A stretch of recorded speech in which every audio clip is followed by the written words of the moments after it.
شادی کا وظیفہ۔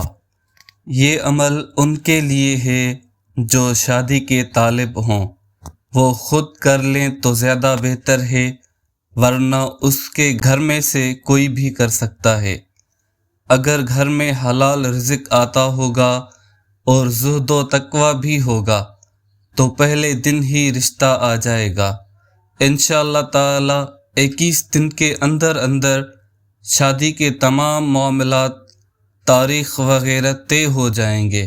اول آخر 11 مرتبہ درود شریف، پھر 319 مرتبہ سورہ آل عمران کی آیت نمبر 1 سے 3 مسلسل 21 روز پڑھیں، نتیجہ خود دیکھ لیں۔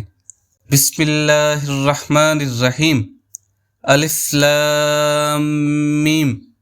اللہ لا الہ الا هو الحی القیوم نزل علیک الکتاب بالحق مصدقا لما بین یدیہ وانزل التوراۃ والانجیل۔